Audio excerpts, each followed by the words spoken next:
জামাতের যে কনফিডেন্স দেখা যাচ্ছে সেই জায়গায় কোনো ভাটা দেখতে পান কিনা সম্প্রতির সময়গুলোতে? না, আমি কখনো দেখি না। কেন দেখি না? আমি জাহিদ ভাইয়ের সাথে কিছুটা একমত, আবার কিছুটা দ্বিমত। দ্বিমতের জায়গাটা কোথায় দেখেন, এই যে জরিপটা তারা করেছে, জাহিদ ভাই কিন্তু বলেছে এটা 20 ডিসেম্বর মানে এমন টাইমে করেছে, মানে উদ্দেশ্যটা আমি খুব অবাক হই। জরিপটা আমি একটু ভালোভাবে যখন এটা তাদের ওয়েবসাইটে ঘেটেছি, আমি দেখেছি, আমি খুব অবাক হই তাদের ইন্টেনশনটা কেমন ছিল। আপনি দেখেন, আমি বললাম যে এই আপনার এই বরিশালের সবচেয়ে খারাপ অবস্থা জামাতের, এবং ইসলামী আন্দোলনের সাথে তাদের একটা জোটের সব বেশিরভাগ আসনই বরিশাল ইসলামী আন্দোলনকে দেওয়া হবে। সেখানে তারা সুকৌশলে বরিশালের ক্ষেত্রে 30% জামাতকে অ্যাড্রেস করছে, জামাত 30% আছে। তার মানে তাদের উদ্দেশ্য হচ্ছে জামাত ওখানে বেশি ক্লেম করবে, তাহলে ইসলামী আন্দোলনের সাথে একটু ঝামেলা পাকাবে। এবং কি আপনি দেখেন জরিপের সময়টা কখন দিয়েছে, সময়টা এমন একটা সময় দিয়েছে। দেখেন বেগম জিয়া বাংলাদেশের ইতিহাসে সবচেয়ে, আমি রিসেন্টলি 2টা জানাজা সবচেয়ে বড় দেখেছি। একটা হচ্ছে শহীদ ওসমান হাদির জানাজা, আরেকটি হচ্ছে বেগম জিয়ার জানাজা।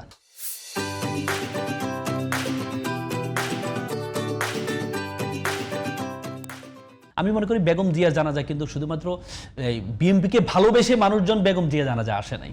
বেগম জিয়া জানাজা আসে, বেগম জিয়া এবং ওসমান হাদির মধ্যে কিছু সিমিলারিটি ছিল। কেমন সিমিলারিটি ছিল?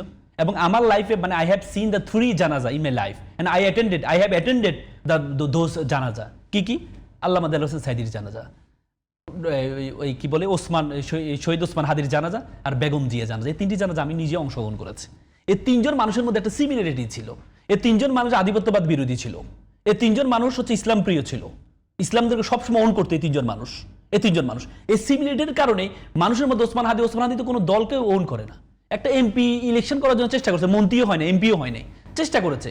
কিন্তু যে লক্ষ লক্ষ মানুষ তার জানাজা, আপনি মনে করেন ঘোষণা দিয়ে হয়েছে বা কোনো কিছু দিয়ে হয়েছে, কিন্তু আসলে বেগম জিয়াকে বিএনপি কতটুকু ওন করছে, আমি অবাক হয়ে যাই। আপনি দেখেন তারেক রহমান সাহেব আনন্দবাজার পত্রিকার মতো পত্রিকা নিউজ করেছে যে মুক্তিযুদ্ধ এবং ইন্ডিয়াকে পুঁজি করে এই খালেদা পুত্র আসছেন, এমন একটা নিউজ করেছে। সেই নিউজের একটা প্রতিবাদ কি বিএনপি থেকে করা হয়েছে? করা হয়নি। এবং কি আপনি ইন্ডিয়া টুডে বলেছে it's good news for India যে তারেক রহমান সাহেব আসে। কেন? It's good news for Bangladesh. তিনি আসেন বাংলাদেশের জন্য গুড নিউজ হবে, ইন্ডিয়ার জন্য কেন গুড নিউজ হবে? এবং কি আনন্দবাজার পত্রিকা তার রিপোর্টে বলেছেন 17-18 দিন আগে উনি বলেছেন কোনো কারণে উনি আসতে পারছেন না। 17-18 দিনের মধ্যে এমন কি ঘটলো? তাহলে এমন কি ঘটেছে? তার মানে আপনি যে আধিপত্য, আপনি দেখেন নরেন্দ্র মোদী যে চিঠিটা পাঠালো, বলে যে আপনার সাথে আমরা কাজ করতে চাই। কেন? আপনি বাংলাদেশের সাথে কাজ করবেন, আপনি কেন দলের সাথে? এর আগে দলের সাথে কাজ করেছিল ইন্ডিয়া।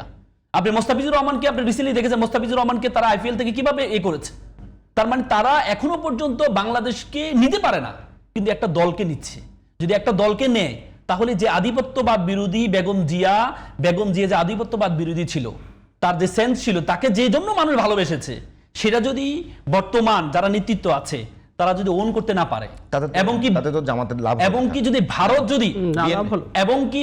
যদি একটা দলের সাথে কাজ করে, ভারত এত 17-18 বছর একটা দলের সাথে কাজ করেছে, বাংলাদেশের সাথে কাজ করে নাই।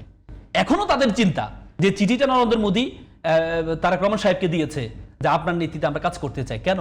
আপনি তো বাংলাদেশের সাথে কাজ করা দরকার ছিল। আমি মনে করি এই যে আধিপত্যবাদী বেগম জিয়া যে চেতনা, সেই চেতনা বিএনপি এখনো বিএনপি ধারণা করলে তো, আমি বলি বিএনপি ধারণা করলে বিএনপির যারা বিরুদ্ধ রাজনৈতিক দলগুলো আছে তাদের লাভ হবে, তো সেখানে তো চুপ থাকাই উচিত। তাহলে এই জন্যই তো ইলেকশনটা স্বচ্ছতা লাগবে। ইলেকশন যদি স্বচ্ছ হয় তাহলে বোঝা যাবে আসলে মানুষ কি চায়। মানে we have to know the pulse of the people. আপনি জনগণের পালস বুঝতে হলে তো আপনাকে ইলেকশনের স্বচ্ছতা লাগবে। কিন্তু আপনি তো চারপাশে থেকে এমন একটা ন্যারেটিভ তৈরি করছেন, মিডিয়া বলেন, প্রত্যেকটা জায়গা থেকে যেভাবে এখনই মনে হচ্ছে যেন প্রধানমন্ত্রী হিসেবে বসিয়ে দিচ্ছেন। তাহলে এই যে আপনি যেটা বলছেন যে আধিপত্যবাদের বিরুদ্ধেই বাংলাদেশের মানুষ দেখেই তো মানে বেগম খালেদা জিয়া, ওসমান হাদির জানাজা এত লোক এসছে, তার মানে বাংলাদেশের মানুষের ভেতরে আধিপত্যবাদের বিরুদ্ধে একটা সেন্টিমেন্ট কাজ করছে, ঐতিহাসিকভাবে কাজ করছে। যদি সেই জায়গা থেকে বিএনপি সরে যায় তো বিএনপি সেটা ক্ষতি। তো সেখানে সেটার জন্য তো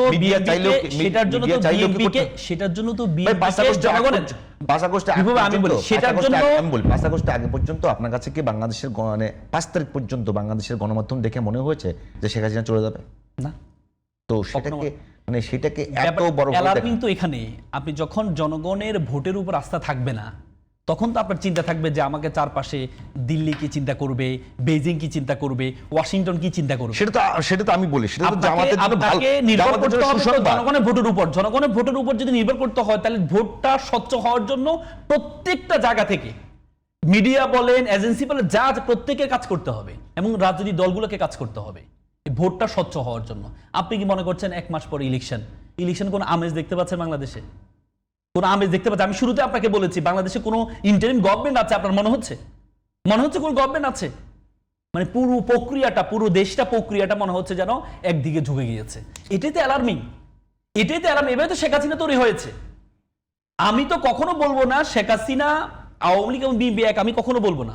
বিএনপি সব সময় বাংলাদেশকে ওন করেছে, এই জন্য বিএনপির ভিতরে আমাদের এক্সপেকটেশনটা বেশি।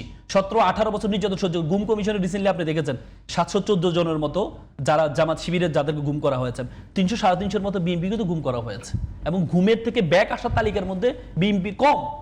তার মানে বিএনপি তো অত্যাচার সহ্য করেছে, জীবন দিয়েছে তার শরীরে। এরপরেও যদি বেগম জিয়া যদি ভারতের সাথে যদি নেগোসিয়েশন করতো, তাহলে বেগম জিয়া এতদিন পর্যন্ত ক্ষমতার বাইরে থাকতো না।